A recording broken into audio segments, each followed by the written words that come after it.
A very good evening to you all, and a very special warm welcome to Sue. My name is Janine Kirby, and I'm the chairperson of EMISA, and it's so wonderful to have all of you joining and having the sense of community. And even though we all live far away, and I know some people join us from very far away, yet we can still join together on screen and be in community together. So a very warm welcome to Sue, and thank you to Sue for agreeing to facilitate this learning forum. And it's so lovely. Every time we have a learning forum, it's slightly different because we have different speakers and they bring their own essence of who they are and their own wisdom and the way in which they communicate the teachings to us. So it's lovely to have somebody like Sue and somebody who actually has got your experience, Sue. So Sue has extensive experience both as a psychoanalytic psychotherapist and has long-standing connections to the Buddhist traditions.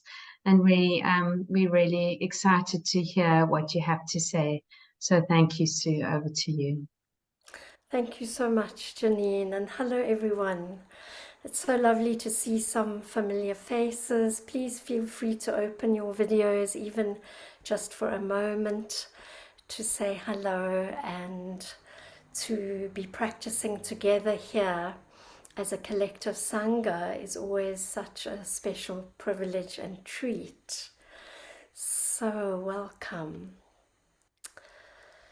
So there are quite a few of you I haven't yet met, so I thought I would just give a little brief introduction before we begin and go into some initial silence. Just to say that I've had such a lovely long-standing association with people in EMISA, working alongside in parallel for many years, and finally this year we intersected and I was privileged enough to facilitate the retreat at the end of the 2-year training.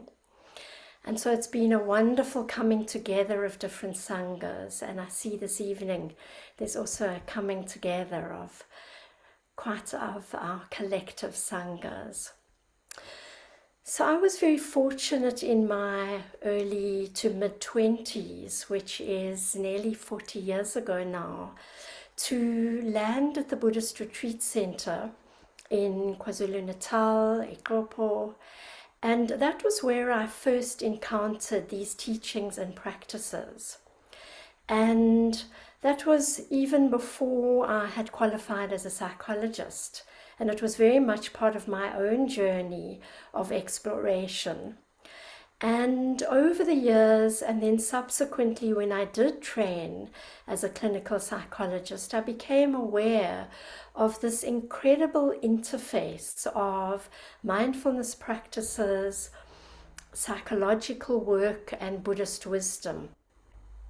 And it felt like a very rich tapestry. And over time, I felt a need more and more in my work as a psychotherapist to really introduce some of the mindfulness practices and teachings and Buddhist wisdom into my psychological work as a therapist. And so in 2010, I began what I called Open the Heart and Still the Mind as a process of bringing together all these threads.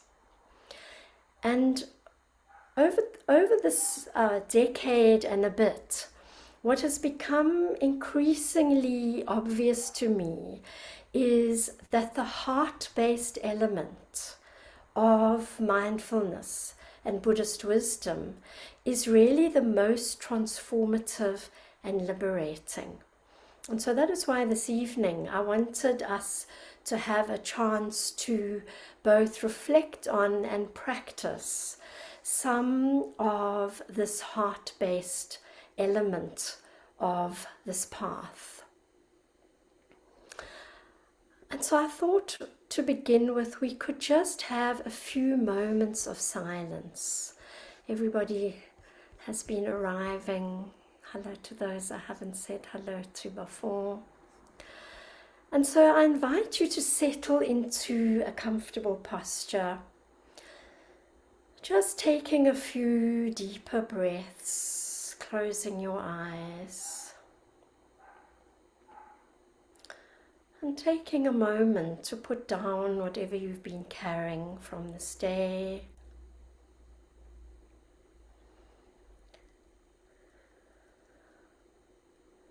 Taking a moment to tune in to how and where you are within your body, your heart, and your mind.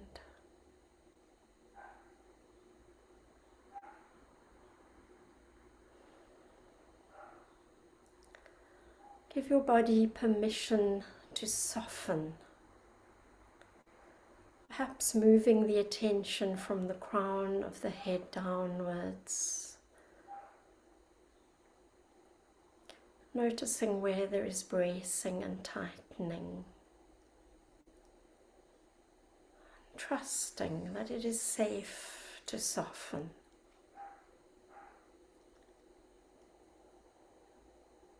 To put aside what you are carrying and to rest in the stillness that we are sharing together.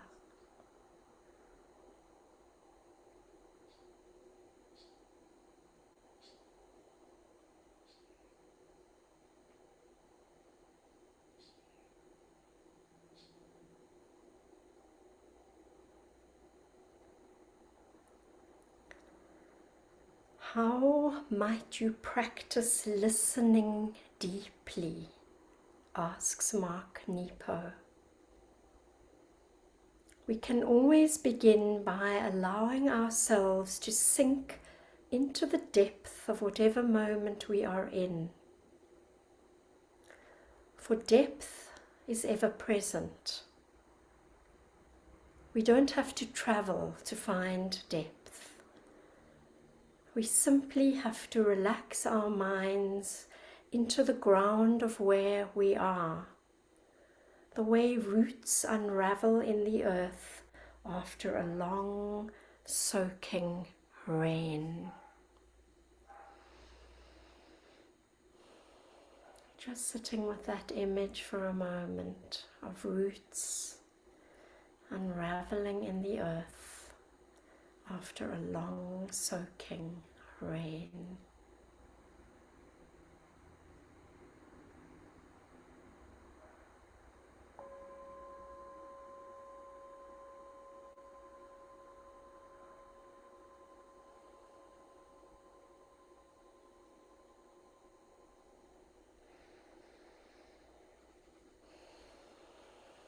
Slowly opening your eyes again.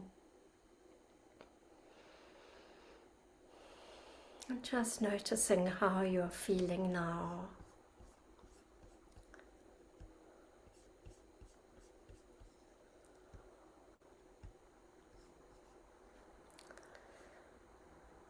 And noticing how, as we pause and stop, there is a sense of bringing some kindness to ourselves. In many ways, for me, the heart of mindfulness practice is metta, loving kindness, meditation. It is what brings mindfulness alive for me.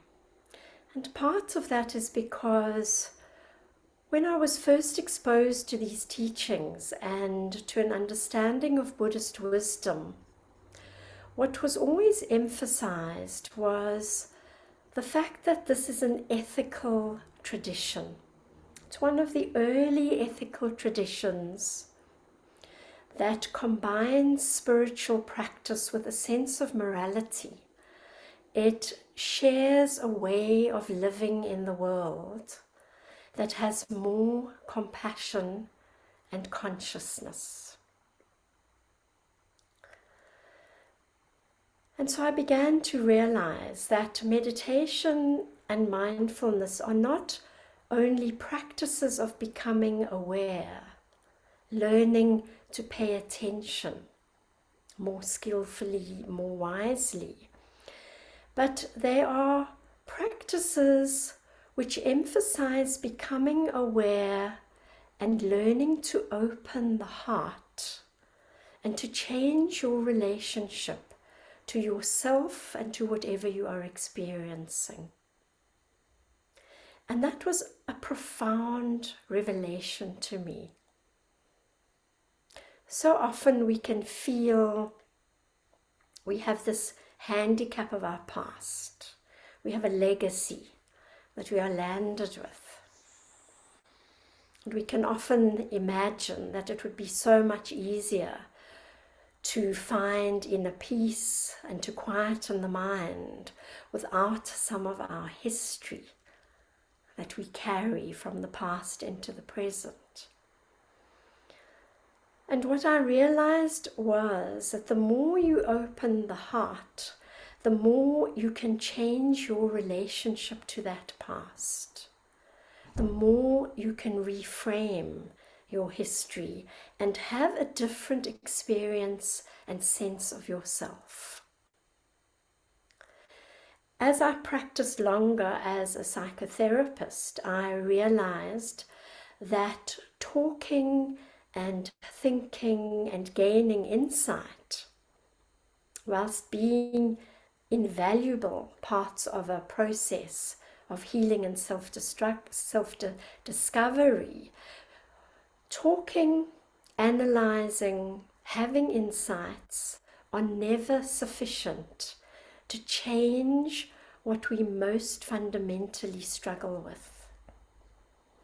Most of us know the story. We know where some of our struggles come from, and yet we still feel stuck when making choices and changing entrenched patterns of behavior.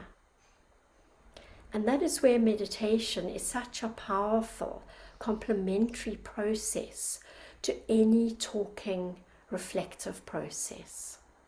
Learning to sit in silence with ourselves, learning to understand the patterns of the mind and the movements in the heart and the body, completely changes our way of relating to ourselves and to our lives. And so this weaving together of different traditions, the Western psychological tradition, the Eastern Buddhist psychological and wisdom tradition with these practices, was, in my experience, the most powerful way of effecting change and healing. Particularly because for most people, the deepest wound is a sense of unworthiness and not feeling good enough or deserving. That seems to be a common thread through many, many human beings' experience. Not feeling good enough, having a very vicious inner critic, and not being able to find ease and freedom because of a sense of ourselves which remains very contracted and insecure through changing circumstances. And so I realized that learning to calm the mind is a starting point. Learning to feel grounded and at ease in the body and the mind is incredibly helpful. But it isn't the calm state alone that is sufficient to really address some of our more deeply embedded wounds that link to our whole sense of who we are, our whole sense of self. And it was then so interesting for me to discover that when the Buddha introduced metta meditation, which is a practice, a compassion practice of loving kindness, sometimes translated as friendliness, or a quality of heart and consciousness that offers a feeling of goodwill, a well-wishing to others and to ourselves. When the Buddha introduced this, it was as an antidote mainly to fear. It was when the monks were practicing in the forests of ancient India, and as you can imagine at that time, there must have been many, many tigers and various creatures of the night prowling around. And what the practitioners found was that mindfulness of breathing was not sufficient to deal with the levels of fear that were arising. When we have extended time in silence, we dive more deeply into the psyche,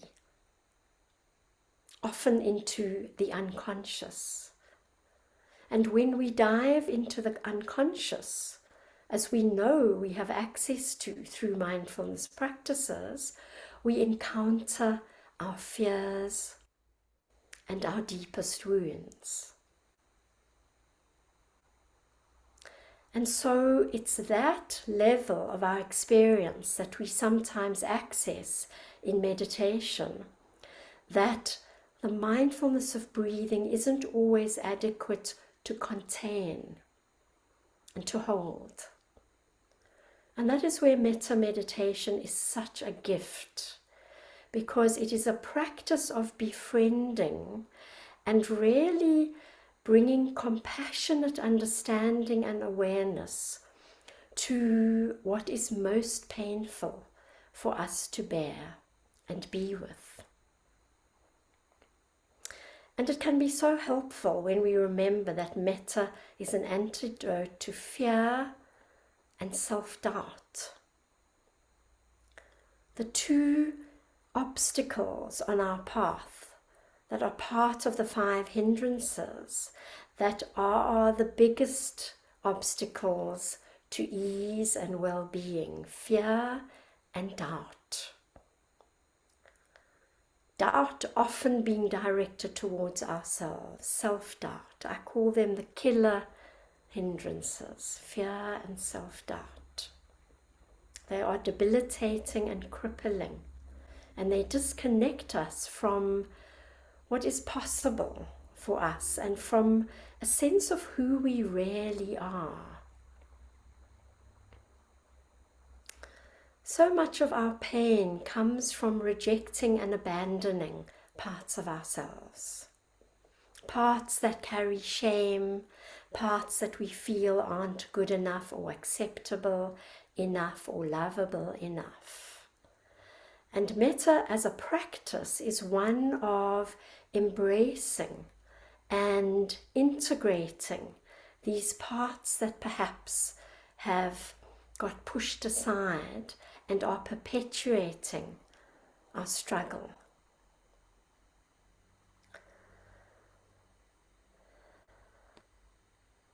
The calm and the stabilizing element of mindfulness, as many of us know, is one wing of the bird of freedom. The other wing is the wing of insight, vipassana. Tranquility and insight balance each other. And out of that insight, wisdom arises, and the wing that balances wisdom is compassion. Metta meditation is an expression of the practice of compassion. It is a way of engaging with suffering through directing our attention in a very loving and gentle and intentional way to ourselves, to each other, and to this world. And I shared those words on Listening by Mark Nepo thinking of the roots unraveling after some rains, because sometimes metta is likened to the rain nourishing the earth, falling on the earth, feeding the earth and allowing growth. In my experience, it is this heart-based practice of metta which infuses our vipassana and insight mindfulness practice, allowing greater growth to take root.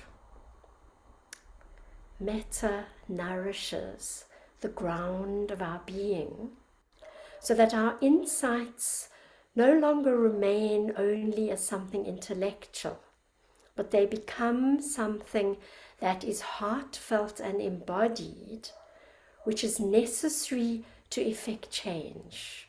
Insight alone is not always adequate enough to bring about lasting change. Of course, insight is incredibly helpful and part of the process. But what we discover is that when circumstances are really overwhelming and stressful, when we have a lot of uncertainty, a lot of loss, when the system feels traumatized, insight alone seems to evaporate. We can't think when we're in a very overwhelmed state of distress. And so we come back to the practices of the heart. We come back to learning to contain ourselves through opening the heart in this very loving, befriending, forgiving way. Forgiving ourselves really for our humanness, for our imperfections, for not always being able to stay connected to what we know is real and true. Our emotions are like waves, and we know that waves at times knock us over. We lose our balance when waves are very huge and strong. And so when the waves of emotion and very painful thought catch us unawares, we need to find a way to come back to stability. And sometimes before the breath is a powerful enough anchor, we need to do some work with the heart. And that is where metta meditation comes in. It is a practice of learning to listen to the cries of the world at ease. In my own journey of metta meditation, it was the teachers Kittisaro and Thanissara, who many of you know were founders of Dharmagiri. They're now based in America, who really introduced me to Kuan Yin practice, this embodiment of compassionate wisdom.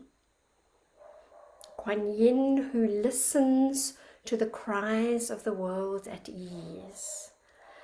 And part of her gift is this gift of compassionate listening that is fearless and courageous. She listens at ease. And she represents an archetypal good enough mothering energy that we carry in ourselves that guides us to make compassionate, wise choices. Because when we are overwhelmed and in states of fear, we will always revert to our default, vulnerable places. And within those vulnerable places, usually what dictates our choices is fear. And so what learning to listen with a very open, benevolent heart at ease does is it takes us back to a place of wisdom and containment. And so metta meditation is the most powerful practice to contain whatever feels fragmented or scattered or overwhelming. And because it is a containing practice for the heart and the mind, it helps to strengthen our boundaries. And so another reason that for me metta is such a gift and a central part of mindfulness is that it brings that awareness to a deeper level where we begin to understand what is inside and what is outside, what is nourishing and nurturing to focus on, and what is unhelpful and self-destructive to focus on. Because as we know with practices of attention, there are so many different things we can choose to pay attention to. People often ask me, how do we know when to pay attention to a strong emotion, when to come back to the breath? How do we know what is the wise, appropriate object of attention? A guideline for me is what is it and how do we feel most stable and calm as a starting point? Because until there is a feeling of groundedness and calm, we're not in a position to address very overwhelming emotions. And so we are using these practices both to bring states of calm, tranquility, groundedness, so that we can open our heart and cultivate more compassion for ourselves as human beings, for each other as interconnected beings, and for this very suffering, broken world that we are living in.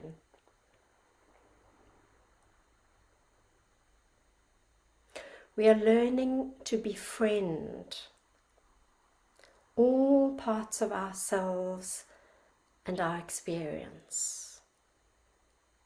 The painful, the neutral, the joyful. We're learning to savor what is beautiful and wondrous and enlivening and inspiring. And we're learning to become more courageous and confident to stay with what is painful and overwhelming, bringing metta to ourselves and then to others and to the world. Sometimes the biggest gift we could give to each other is that gift of metta, which is a quality of heart and mind that is linked to the radiant nature of an awakened, liberated heart. Sometimes our true nature is described as that of a radiant heart. And so metta is like this glowing sun that shines light in all directions, bringing well-being, offering goodwill, offering peace and friendship to ourselves and to each other. I think we don't always realize the extent to which we are at war within, the extent to which we carry self-hatred, self-loathing. And so the only way we can end the external wars is by addressing the internal wars. And I had a profound teaching once from a Sri Lankan teacher, Godwin Samararatna, that some of you might have had the good fortune of meeting. He used to visit South Africa.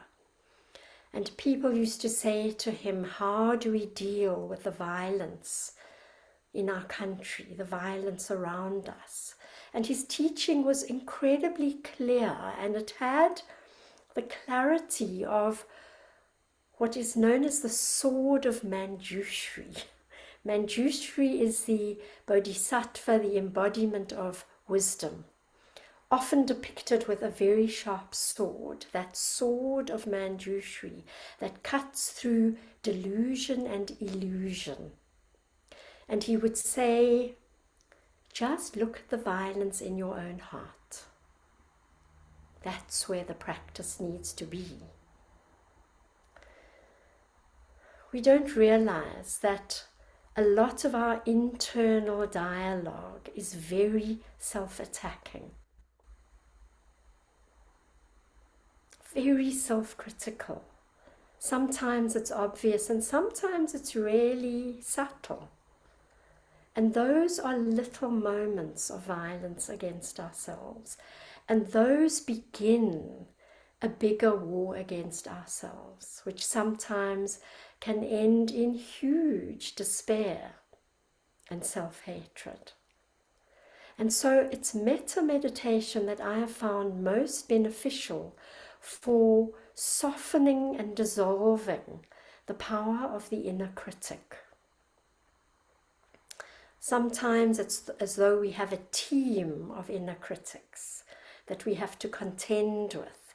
These internalized voices, often from authority figures, parental voices, and sometimes from our own superego, our own aspiring to be perfect, perhaps, what I call the curse of perfectionism, that leads us to be so harsh with ourselves. And that dialogue creates incredible pain and conflict and turmoil within, so that at times it's even hard to just sit and be quiet because we feel so under attack. Many people who say, oh, I can't meditate. It's such a difficult practice. It's so hard to be truly mindful because the mind wanders in all directions. Mostly that struggle is because of how much self-criticism there is when we are quiet. And so I'm going to invite us to a meditation now, which is really dedicated to the cultivation of peace and goodwill for ourselves, for each other, and for this world. Drawing on this energy of the archetypal good enough mother that is a voice we can internalize, that will soften that voice of the inner critic. The voice that within this Buddhist tradition is sometimes personified by a figure known as Mara. Mara means illusion. It's the voice that carries messages that aren't true. It's not true that we are unworthy and undeserving. It's not true that we are useless and unlovable. And so we are going to meet Mara with metta. We're going to use our heart's capacity to soften and to befriend, to create more peace within. And of course, where there is more peace, there is more joy. And so thank you for listening. And please choose a posture now and feel free to lie down if that is what your body is calling for. Choose a posture, support your back if you need to, grab a cushion or a blanket. And just allow yourself to close your eyes gently and to arrive in this moment taking a few deep, full breaths. And with the out breath, give a big sigh, allowing a deeper softening as you rest on the earth.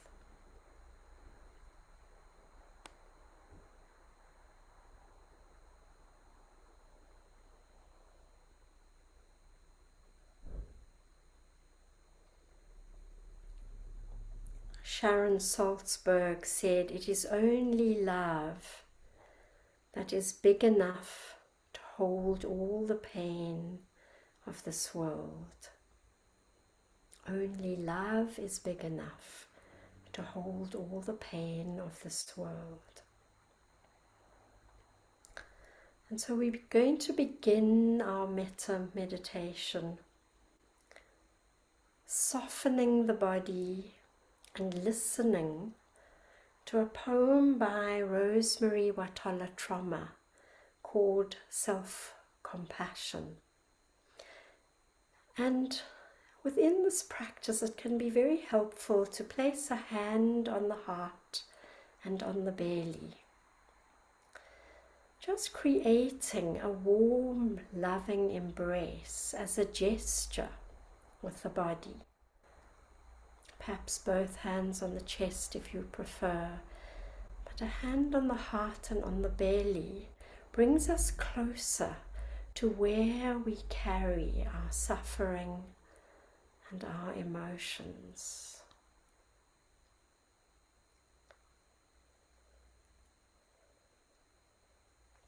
Holding ourselves in this gentle embrace as we listen.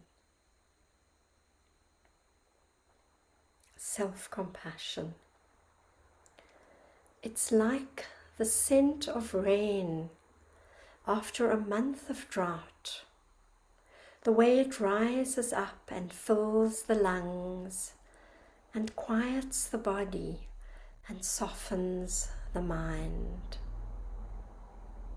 That's what it's like when, after grasping and spinning and reaching and clenching, at last, exhausted with my own fear, I lay my hand on my own heart and see through my thoughts and practice loving what is here beneath my palm. This frightened woman and the life that lives through her, not a single promise that she will be safe, but oh, as I press my hand into the beat of her anxious heart, I promise she will be loved.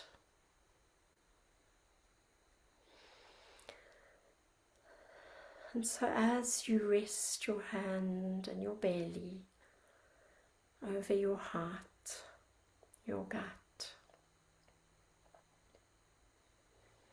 take a moment just to notice what is there that you are receiving into your awareness.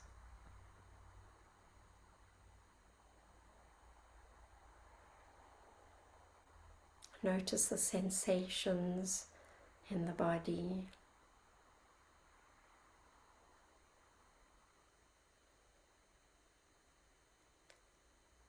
The feelings and the thoughts.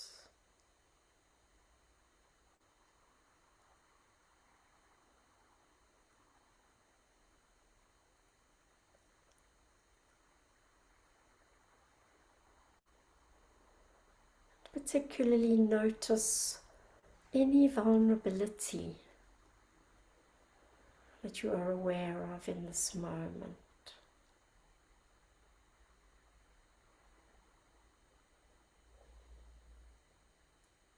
Soften the jawbone so that you're not clenching the teeth.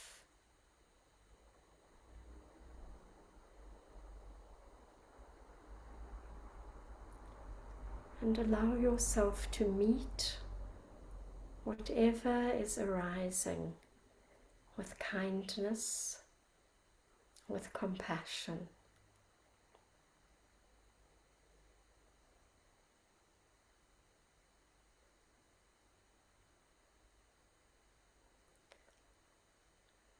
Not asking yourself why you are feeling like this.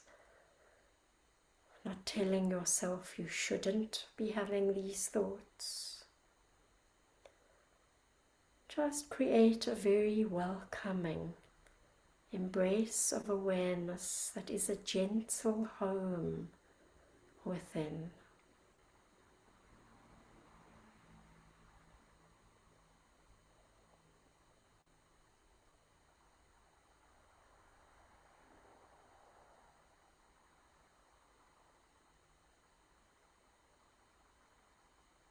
Begin by letting things be as they are.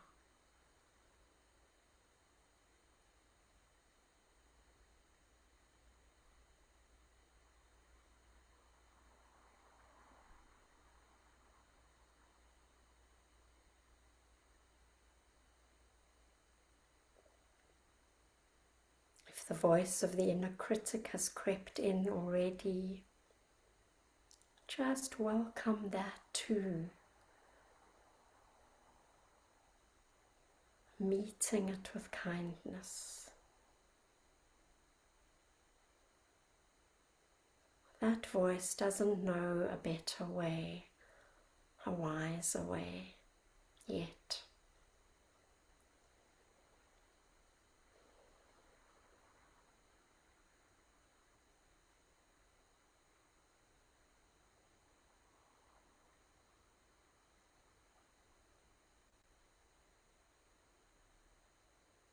Notice the parts of the body that carry judgment and shame, disdain perhaps.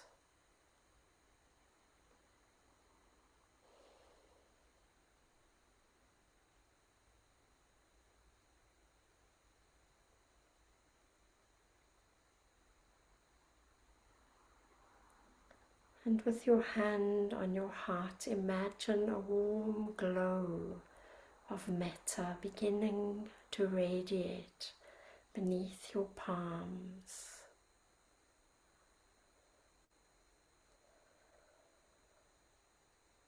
And begin to nourish the body with that energy of loving kindness, friendliness,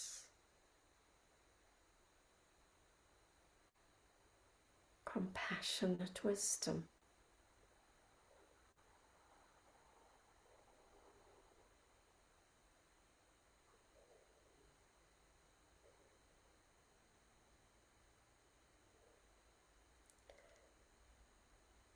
You might like to say out loud to yourself, or hold these words in your awareness. May this body be nourished with metta.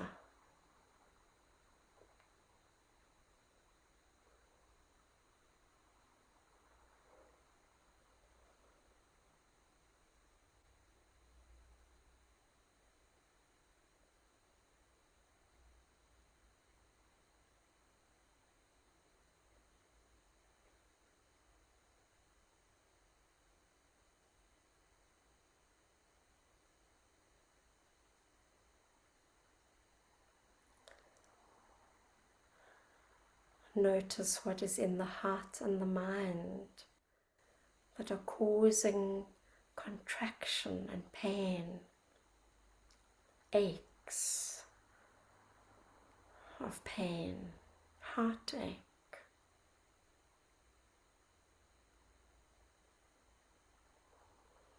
And with your next deep out breath that follows an in-breath, soften and feel that metta radiating through the heart, mind space of awareness. May this heart and mind be nourished with metta.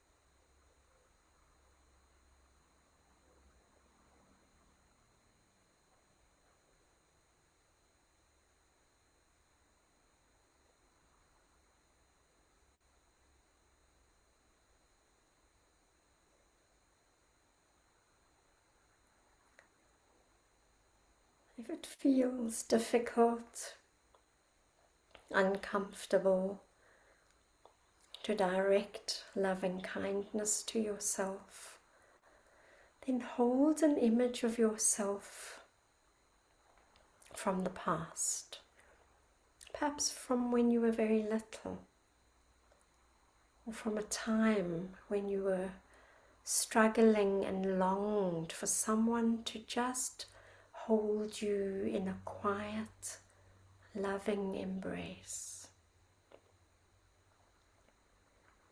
Invite that image of yourself into your awareness and imagine that you've gathered yourself onto your lap in this embrace right now.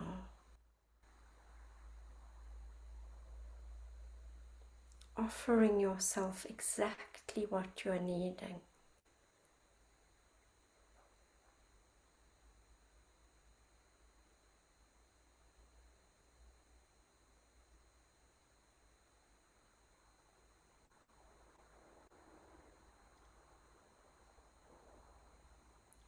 Offering yourself your own open-hearted presence,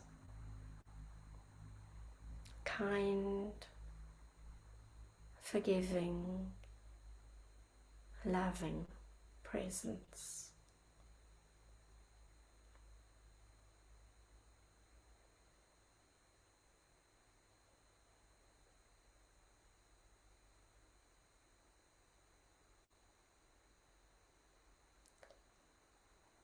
You might like to try saying these words aloud now.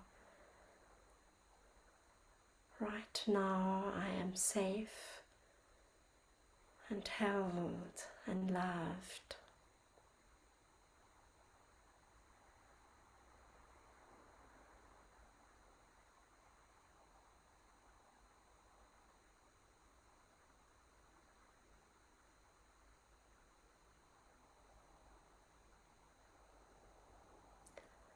I am worthy of being who I am.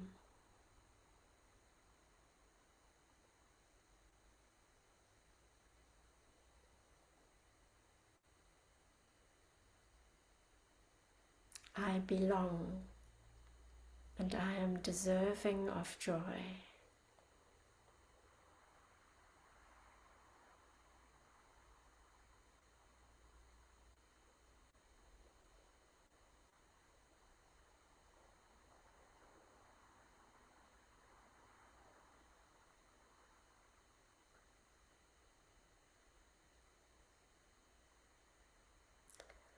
I don't have to be perfect to receive kindness and love.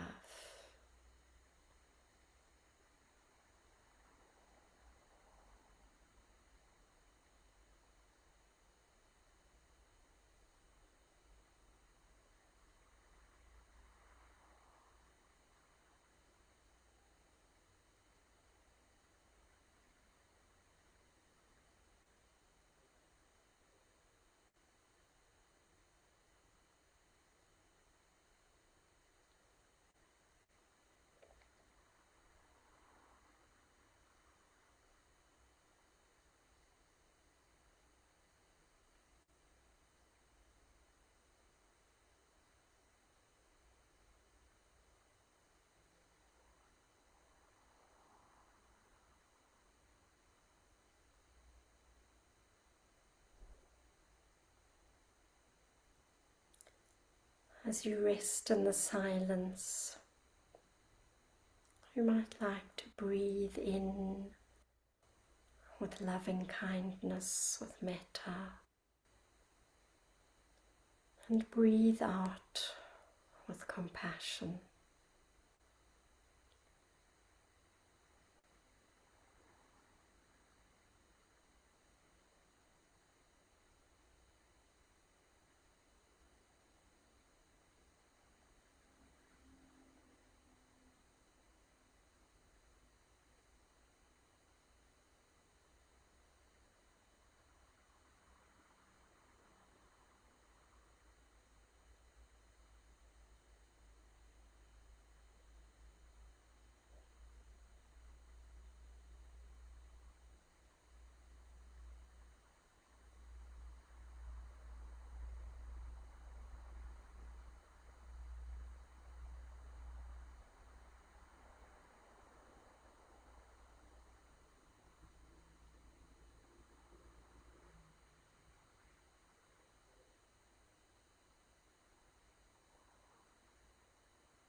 Once again, holding that image of yourself in your awareness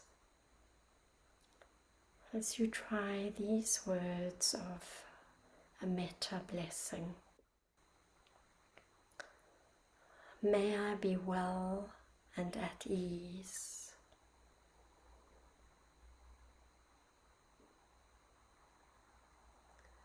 May I be peaceful and calm.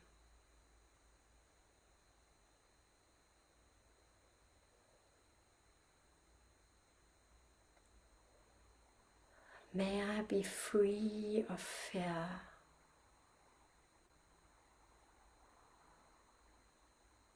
Free of shame and self-doubt.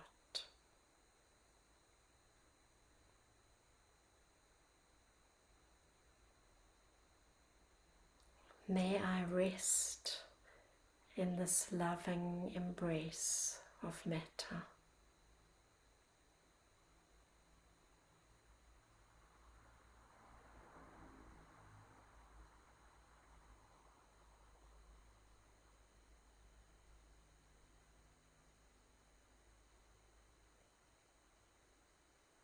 May I trust myself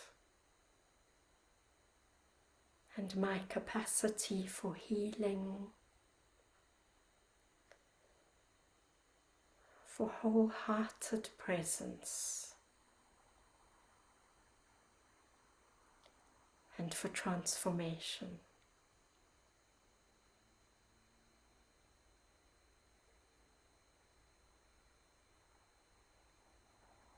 And may we share the blessings of our practice for the welfare of all beings, for inner peace and for outer peace.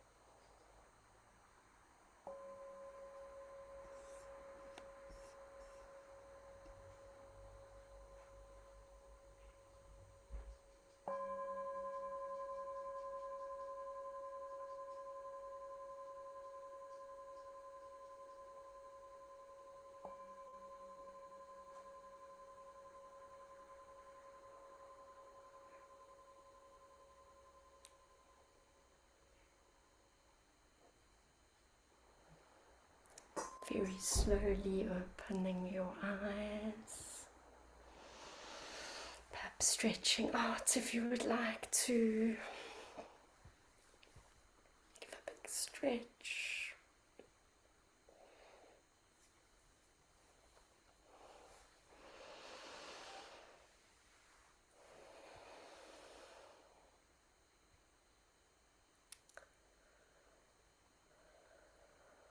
And so before we open up for some questions, some reflections,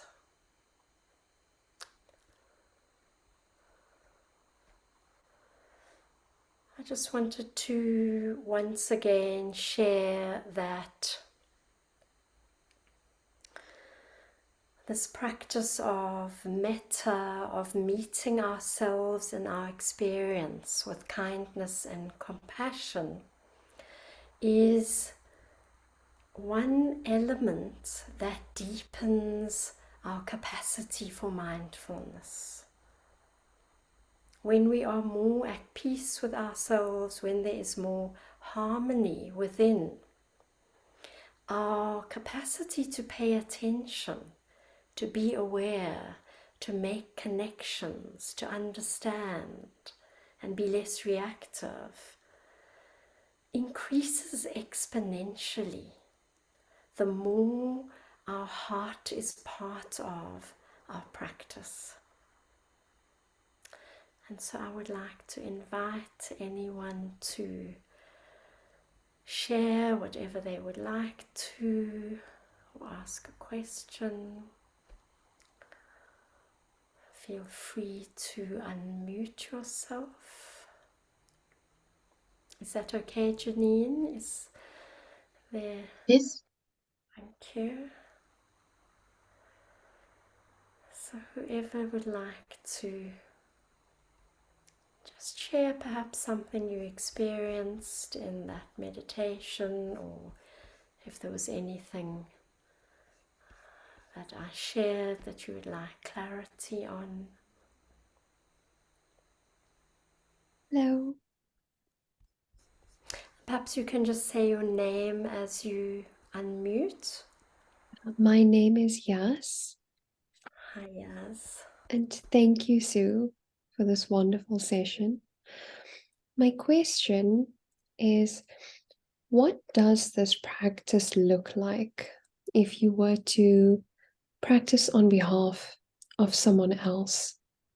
If you see that someone is suffering and they're struggling, but they're not there, they're not where you're at to do such a practice, what would it look like? What would the impact be to do it on behalf of them? Thank you, Yas. That's a wonderful question. And because of time constraints, I only directed the metta internally to ourselves. But a huge component of metta practice is actually directing it to others who are suffering, who we love, who we are concerned about. And sometimes, as you said, people aren't ready to perhaps apply certain insights that we might have, certain understanding that we might have that could reduce their suffering. And that can be very painful to sit with. And what we do then is we direct the practice in exactly the same way, saying, may you be well and at ease. May you be peaceful and calm. May you feel held by a warm embrace of metta and compassion. And one sits with that, really filling one's heart with metta and allowing that radiating metta to reach to them. And remembering that metta is one of the four immeasurables, these qualities of heart that are sometimes called the divine abodes, metta and compassion, the foundational qualities of the immeasurable heart. When we offer metta and hold someone in our awareness like that, very often we are communicating to them in an unconscious way, sending an energy which can then touch their heart. And if you think about it, if someone is really worried about you or really angry with you, you can feel it without them having to say it. So if someone is holding you with great love and compassion, you will also feel it without them having to say it. And so often when we are very worried about someone, I encourage that we hold them with metta rather than with worry. Because the worry is not helpful to receive. In fact, it can be quite irritating and annoying to be the object of worry, even if it comes out of a good intention. But to be the recipient of metta, to know, and even to say to someone, I'm holding you with metta, with kindness and with love, it's a very powerful way of offering support. So thank you so much for asking that. And that's why we offer metta to the world, because in a way we're bringing this energy and this quality of consciousness into the space around us and to the people around us. So thank you, Yas.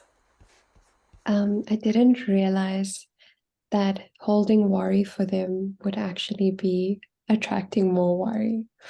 So that was quite a powerful response. Thank you. Thank you. Thank you.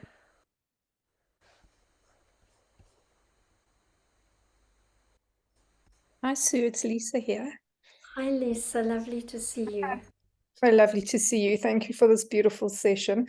I just want to say that, it's so comforting to place a hand on one's heart or on one's body. And I was just reminded of that. There's such a, like, I'm sure it's not always the case, but for me in that moment, I just really appreciated that soothing, self-soothing, and sort of leaning into that warmth coming from my own hand, made a huge difference.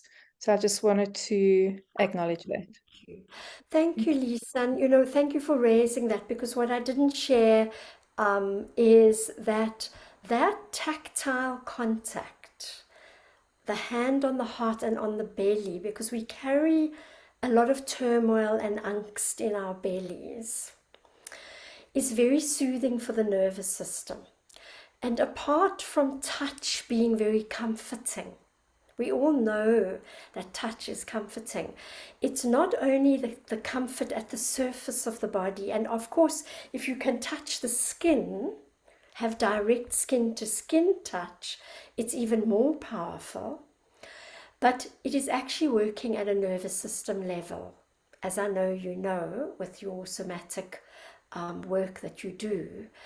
And very quickly, when we are in a state of panic and huge agitation, sometimes just a hand on the heart and on the belly can settle the nervous system surprisingly quickly and gather what is fragmented and making us even dissociate. It's like gathering ourselves as you would a very, very distressed child, or a child having a tantrum. You would gather them into that kind of embrace.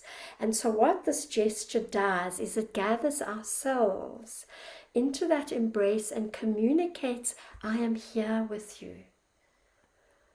And so I think why it's so comforting is it reminds us that we're not alone. We are literally here with that part of ourself that was in distress. So thank you so much for noticing that.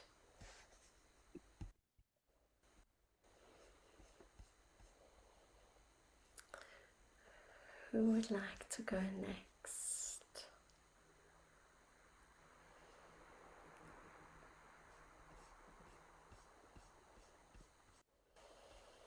Hi, Sue. This is Megan Hi, speaking. Megan. I've heard a lot of your meditations and thank you so much for that. I am experiencing or living a very painful event at the moment. I haven't seen my daughter. She's 13 for a year and 10 months now. And I practice mindfulness and meditation. But I still find that the pain and the suffering, after I've done the meditation, it feels less. But the minute I don't feel grounded, it overwhelms me. Yes. And I want to learn how to be more softer and more gentle with myself and in my surroundings. And I struggle with that. Thank you. And what would your advice be? Thank you. Well, definitely my advice would be Metta as a medicine. It's a practice that can allow you not only to hold yourself and your suffering with loving kindness, but also to hold your daughter and the space between yourself and your daughter. And so what I love about Metta is that it moves through time and space. It moves past, future, present. And sometimes when we feel so overwhelmed, surrounding ourselves with this feeling of loving kindness, so that it's inside and outside and touching the heart of the other person, can really hold one in a way that sometimes a more regular mindfulness practice of breathing can't do, because of the intensity of the emotion. Exactly what you were saying. when we get easily derailed, or when we lose our ground easily, we are needing to really root ourselves, using this metta as that nourishment for the ground of our being, to be something we then reconnect with and stay connected to. And so what I would really suggest is every meditation to contain some metta. Sometimes even if all you do is say those words, say them aloud, say them to her, say them to the space around you. Saying it aloud is powerful in the way the hand on the heart and the belly are.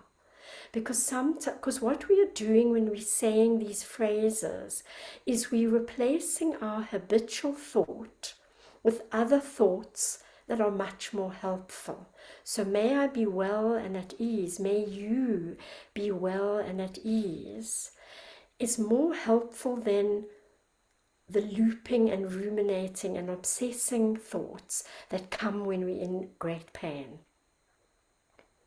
So in a way, we allowing thought to be a friend rather than an enemy. Because when we have a deep pain like you're describing, our thoughts often aren't helpful because they're often catastrophic and they are quite despairing very quickly. And so these phrases, these words, fill the mind with a different possibility. And that's why I've started actually changing it from may I be to I am. I am safe and held. You are safe and held in my heart. There's so much you could say. What would you say if that person, if your daughter, if whoever you're concerned about is right there? What would you say to them? You are safe and held in my heart. I am with you. You are not alone. And that immediately is calming for oneself. Because part of what we experience in these situations is terrible separation anxiety, when we are separated from people we love. And so that's why we get into a state of panic so easily. And so to use the phrases in all your meditations as a way to offer yourself comfort and offer comfort outwardly. So I hope that might be helpful. Thank you. Thank you.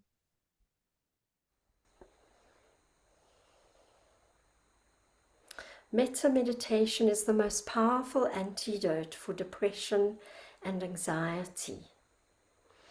It was also taught as a kind of protection practice. If you think of the Buddha suggesting that the monks use metta in the forests and in the wild, part of it was a protection for the mind, because fear and overwhelm creates fantasies that are often worse even than the reality.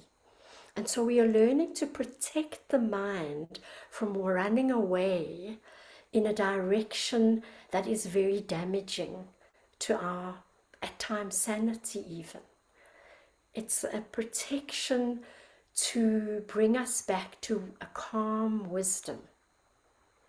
And so whenever we feel terrible panic and overwhelm, metta is the practice to turn to. And then you will find quite naturally, when your heart is settled, you will come to the breath. You will naturally land with an awareness again of your breathing. And what I've also found helpful is consciously making the in-breath one of drawing metta from the universe, drawing collective metta. Maybe we feel we don't have that kindness in our own heart yet. Then we breathe it from our collective metta, from the universe, and we breathe out compassion, which then joins that universal metta. Because people will sometimes say, I have so much self-loathing, I don't know how to be kind to myself. So then in a way we support each other through our collective metta practice. And so every time each of us is practicing metta and breathing that in and out, we are breathing into a universal pool of metta that we can draw from. We know about the collective unconscious. So this metta is going into that pool that is available to all of us if we connect with it. Who would like to go next? Hi, Sue. It's Aisha. Hi, Aisha. So wonderful to see you here. You too. Thank you. There were two things just to reflect on the somatic experience of placing my hand on my heart.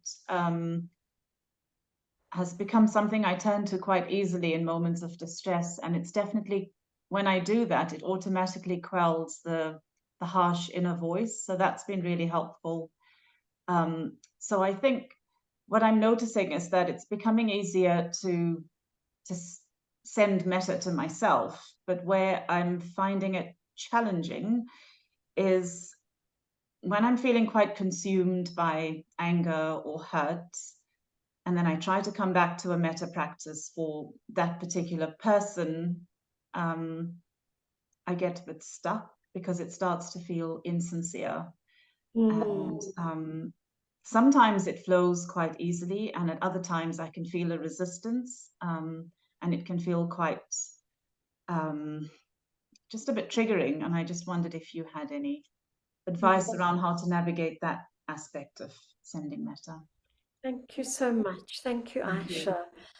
So perhaps what I'll start with is just saying that conventionally, metta is directed to oneself, to someone we love and are close to, which is often the easiest one, to someone we feel more neutral towards, and then to someone we're having conflict with. So as a formal practice, those are the objects of who we direct metta to. And obviously the person who has hurt us, who has perhaps betrayed us, who we are in conflict with, is always or inevitably the most challenging to offer metta to. And what I have found really helpful is to begin by putting metta in the space between myself and that person, because sometimes they feel too dangerous almost to get that close to, even through sending the metta to them. Or sometimes the hurt is so great that we may even feel they don't deserve the metta. That might be the reality. And so then what we think of doing is, instead of this toxic energy between me and them, I'm going to put metta in that space, almost creating a moat of metta around me as a protection against that toxicity. And then that's really what I would start with, is just filling the space with metta. And they are on the other side of that metta, so that I don't feel harmed and at their mercy, perhaps. And then what I always find helpful is remembering that if that person had more metta in their own heart, they wouldn't be treating me or relating like this to others.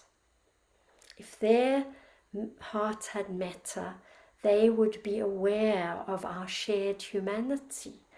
And so that reminds me of how much they need metta, and sometimes that enables me to then think, okay, well, they don't have access to the metta in their own heart. Let me take this metta from the universe and just direct it towards them, knowing that if they can begin to allow some of this metta into their hearts, that is going to be healing for the world, for everyone. But that is a process, and I think one has to be very gentle with oneself. And there are times where all we can do is fill the space with metta, and even that is helpful because we're sending it in their direction. It's the beginning of almost exposing them in our minds to our metta.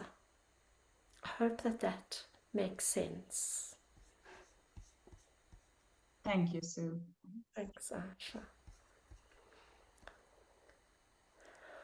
Who would like to go next?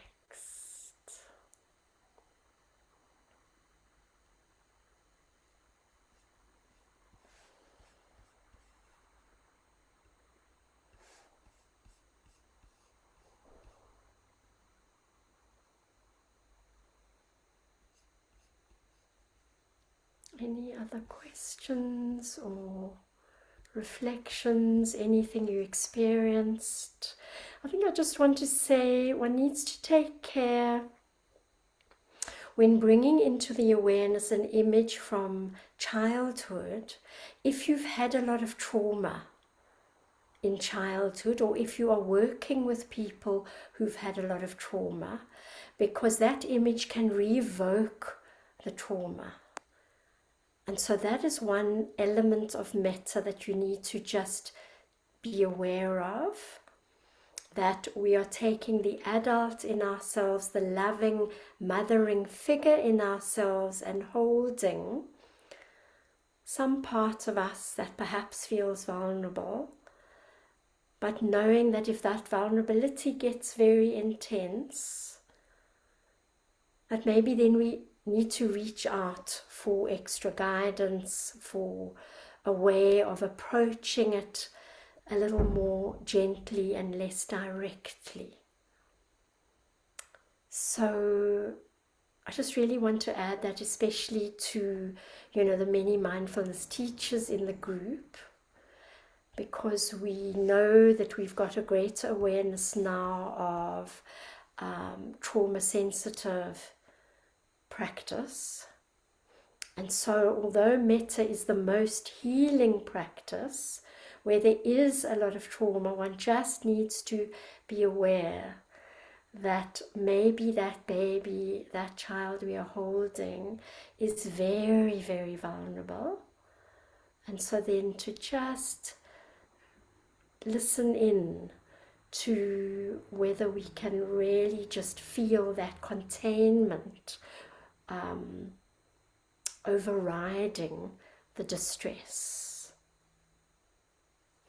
So I don't know if anyone maybe felt that they felt worse with the metta. I invite you just to, share that. But still, ultimately, it is going to be the practice that will be healing. But I just wanted to really mention that. Would anyone like to add? Sue, it's Barbara. Hi, Barbara. Lovely to see you. Yes, thanks. Thank you very much, Sue. And yeah, thank you for just touching in on that, the beautiful aspect of bringing us in a small child, but also the vulnerability that could come with that, and how to work with that in a way that can ultimately transform some trauma. I think for me, again, what I've been aware of, and you spoke to, around the internal dialogue of how we sometimes can be profoundly self-attacking and at war with ourselves. And in a way, with our mindfulness practice of paying attention to those thoughts, it's quite easy to become aware of the more explicit ways in which that we are harmful to ourselves. But we still can escape those more subtle or forms of microaggression. And we can miss those, and we can practice and think but still we can get caught by those sort of whispers or far distant voices, the very subtle forms, and kind of our blind spots. And so I'm just wondering if you've got any comment about that.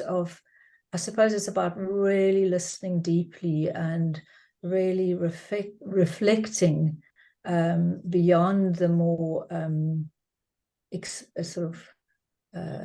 how can I say it, the louder voices that are harsh and critical, when actually I think sometimes it's those whispers that can be more harmful, but they're almost kind of outside of our reach or outside of our awareness. So yeah. Thanks, Barbara. I think often it's almost an attitude with which we relate to ourselves. So saying, oh, I'm so useless, I hate myself, those are obvious self-attacks. Yeah. But then noticing through becoming more aware how often we perhaps say yes to a situation where we should be saying no, how we overextend ourselves when we are exhausted, how we say, oh, I don't have anything valuable to say, and we dismiss ourselves or we somehow diminish ourselves. It's almost an attitude towards ourselves that we start to become aware of that is unkind. And so I think as we practice more metta, my experience is we gain a deeper understanding of what is really kind and what is just superficially kind. Because what I've realized over the years is that the kind choices aren't always the comfortable choices, because they require courage and we're breaking patterns. And so to be really kind to ourselves takes us to that more subtle level of, let's call it self-abandonment rather than self-attack. Because I think maybe what's helpful is to see that there are many ways we self-abandon, where we forget that our needs matter. We forget maybe that our opinion matters. We dismiss ourselves and push ourselves aside. And that's not an obvious self-attack, but it's within the continuum of not respecting and caring for ourselves. And so it might be helpful to just mention that as a concept of self-care is an ending of a cycle of self-abandonment. Some of the self-abandonment has been through direct self-attack and quite vicious accusations and self-blaming. Some of the self-abandonment is through not listening when we are tired and we need rest. Not listening to what the body is saying because the mind thinks we should be or feel a certain way. Not expressing a feeling or voicing something that needs to be voiced. That's not obvious self-attack, but it's within a continuum of rejecting ourselves in such a way that we are not nourishing our well-being, and in doing that we are diminishing our capacity for compassion to others. Because if we are depleted and exhausted and under-resourced, we won't have the capacity to hold the pain around us. And so I hope that answers that. Absolutely. No, thank you, because I think it is more that subtle self-abandonment. I think I like that, is once if you've got a healthy practice, that kind of sometimes escapes us, and we think, Yes. but Yes. I know that, and I know I'm not doing that anymore, but there's still the sense of something that I'm missing. So it's those, that's like, that's finer. And I like that idea of the continuum between there's this blatant self-attack and at war with yourself, as opposed to this very subtle, well, no, I'm doing this for everybody else. And yes, I need to do this and in the service of the well-being of people that I serve. But how am I not serving myself? Yeah. So that speaks to that. So thank you. Thank you, Barbara. And I think just to add very quickly that, when the Buddha taught metta, he said you can search the whole universe for someone more deserving of metta, and you won't find anyone more deserving than yourself. And for me, that's a deep psychological insight, that if we are not replenished and with capacity and with a sense of well-being, we are not going to be fully available to others. And our compassion very easily leads to compassion fatigue and to burnout. and to perhaps hidden agendas even, treating others in the way we wish we were treated. But what Metta does is really taking responsibility for our own self-care at the subtlest levels in order to create as much well-being for ourselves and for others that we then can share and offer into this world. So I'm aware we have 1 minute left. I don't know if anyone wants to use that minute to say something. Otherwise, I will use the minute to just bring us back to silence. Thank you for all the beautiful messages. I always love to end our sessions in silence together. So maybe that's what we can do. We can just have a moment of silence, and then people can just write some messages before we end the link for those who would like to linger for a few moments. But let's just come back to hand on the heart and on the belly.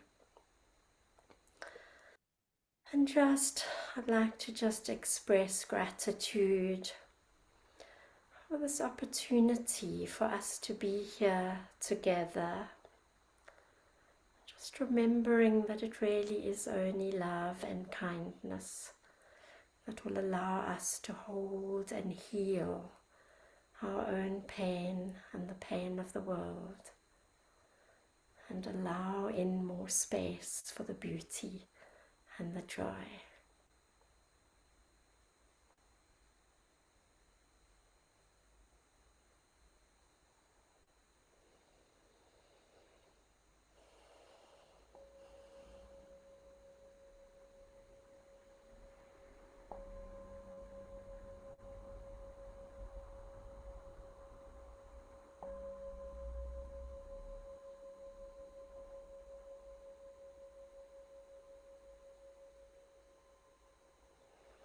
So thank you so much, Sue, for reminding us of the amazing transformative power of these heart-based practices. And thank you to all of you for joining us. Thank you so much, Janine, and thank you everybody, and wishing you a gentle, metta-filled sleep tonight.